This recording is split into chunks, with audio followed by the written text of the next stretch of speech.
Hello friends, welcome back to my channel. ಎಲ್ಲರೂ ಹೇಗಿದ್ದೀರಾ? ಎಲ್ಲರೂ ಚೆನ್ನಾಗಿದ್ದೀರಾ ಅಂತ ನಾನು ಭಾವಿಸ್ತೀನಿ. ನಾನು ಕೂಡ ಚೆನ್ನಾಗಿದ್ದೀನಿ.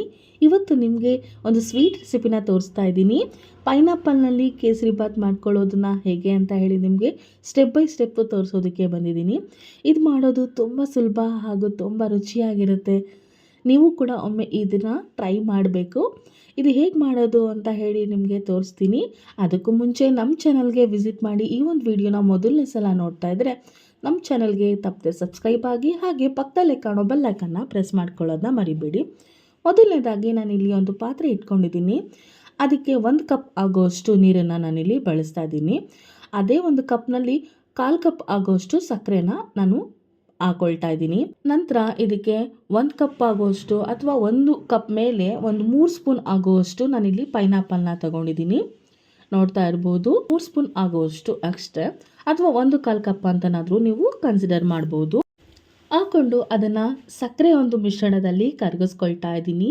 ಸಕ್ಕರೆ ಎಲ್ಲ ನೀಟಾಗಿ ಕರಗಬೇಕು. ಹಾಗೆ ಒಂದು ಸಕ್ಕರೆ ಜೊತೆಲಿ ಪೈನಾಪಲ್ ಸಹಿತ ಸ್ವಲ್ಪ ಬೇಯಬೇಕು.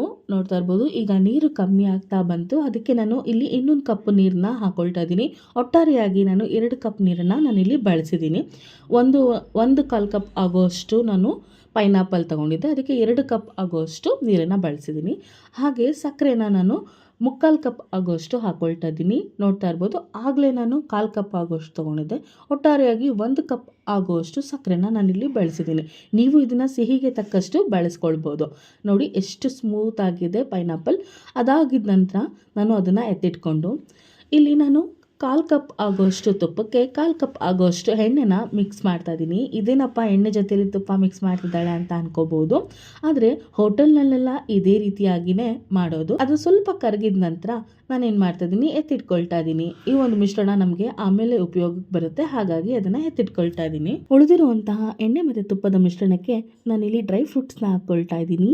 ಗೋಡಂಬಿ ಮತ್ತು ದ್ರಾಕ್ಷಿನ ಹಾಕ್ಕೊಂಡು ಸ್ವಲ್ಪ ಡ್ರೈ ರೋಸ್ಟ್ ಮಾಡ್ಕೊಳ್ತಾ ಇದ್ದೀನಿ. ನೋಡ್ತಾ ಇರ್ಬೋದು, ಅದು ಸ್ವಲ್ಪ ನೀಟಾಗಿ ಎಣ್ಣೆ ತುಪ್ಪದಲ್ಲಿ ಹೊಂದ್ಕೊಳ್ಳೋ ರೀತಿಯಲ್ಲಿ ಮಾಡಿಕೊಂಡು ಅದೇ ಒಂದು ಮಿಶ್ರಣಕ್ಕೆ ನಾನಿಲ್ಲಿ 1 ಕಪ್ ಆಗೋಷ್ಟು ಉಪ್ಪಿಟ್ಟು ರವೆನ ತಗೊಂಡು ಹಾಕ್ಕೊಳ್ತಾ ಇದ್ದೀನಿ. ಅಥವಾ ನೀವು ಇದಕ್ಕೆ ಚಿರೋಟಿ ರವೆನ ಸಹಿತ ಬಳಸ್ಬೋದು. ನಾನಿಲ್ಲಿ ಉಪ್ಪಿಟ್ಟು ರವೆ ಅಥವಾ ಬಾಂಬೆ ರವೆ ಅಂತ ಹೇಳ್ತೀವಲ್ವ, ಅದನ್ನು ನಾನಿಲ್ಲಿ ಬಳಸಿದ್ದೀನಿ. ಎರಡನ್ನೂ ಸಹಿತ ನೀಟಾಗಿ ಮಿಕ್ಸ್ ಆಗೋ ರೀತಿಯಾಗಿ ಬಾಡಿಸ್ಕೊಳ್ತಾ ಇದ್ದೀನಿ.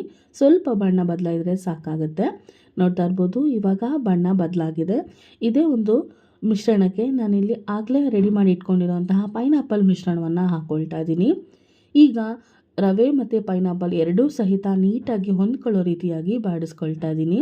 ಈ ಒಂದು ಮಿಶ್ರಣದಲ್ಲಿ ಪೈನಾಪಲ್ ಏನಾಗುತ್ತೆ, ಸ್ವಲ್ಪ ಸ್ವಲ್ಪನೇ ಅದು ಸ್ಮೂತ್ ಆಗ್ತಾ ಹೋಗುತ್ತೆ, ಟೆಕ್ಸ್ಚರ್ಗೆ ತಿರುಗ್ತಾ ಹೋಗುತ್ತೆ.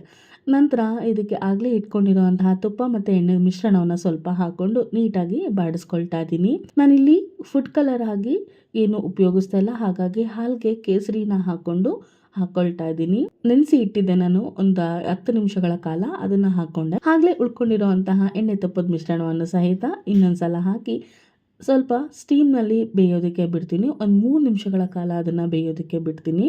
ನಂತರ ಈ ರೀತಿಯಾಗಿ ಮತ್ತೆ ಬಾಡಿಸ್ಕೊಂಡು ನೋಡ್ತಾ ಇರ್ಬೋದು, ರವೆ ಮಿಶ್ರಣ ಹಾಗೇ ಇದೆ. ಹಾಗಾಗಿ ನಾನು ಇನ್ನೂ ಒಂದು 5 ನಿಮಿಷಗಳ ಕಾಲ ಇದನ್ನು ಹಾಗೆ ಸ್ಟೀಮ್ನಲ್ಲಿ ಬೇಯೋದಕ್ಕೆ ಬಿಡ್ತೀನಿ. ಈ ಒಂದು ರೀತಿಯಾಗಿ ನೀವು ಕೂಡ ಪೈನಾಪಲ್ ಕೇಸರಿ ಬಾತ್ನ ಮನೆಯಲ್ಲಿ ಟ್ರೈ ಮಾಡಿ, ತುಂಬ ರುಚಿಯಾಗಿರುತ್ತೆ. ಯಾವಾಗಲೂ ಒಂದೇ ರೀತಿಯಾಗಿ ಕೇಸರಿ ಬಾತ್ನ ಮಾಡೋದ್ರ ಬದಲು ಡಿಫ್ರೆಂಟಾಗಿ ಈ ರೀತಿಯಾಗಿ ಟ್ರೈ ಮಾಡಿ, ತುಂಬ ಚೆನ್ನಾಗಿರುತ್ತೆ. 5 ನಿಮಿಷಗಳ ಕಾಲ ಆದ ನಂತರ ನಾನು ಓಪನ್ ಮಾಡಿಕೊಂಡು ನೋಡ್ತಾ ಇರ್ಬೋದು, ಏಲಕ್ಕಿ ಪುಡಿನ ಬಳಸಿದ್ದೀನಿ. ನೀವು ಏಲಕ್ಕಿನ ಕೊಟ್ಟಿ ಕೂಡ ಪುಡಿ ಮಾಡಿಕೊಂಡು ಹಾಕ್ಕೊಳ್ಬೋದು. ನನ್ನ ಮನೇಲಿ ಏಲಕ್ಕಿ ಪುಡಿ ಇತ್ತು ಅಂತ ಹೇಳಿ ಅದನ್ನೇ ಹಾಕ್ಕೊಂಡಿದ್ದೀನಿ.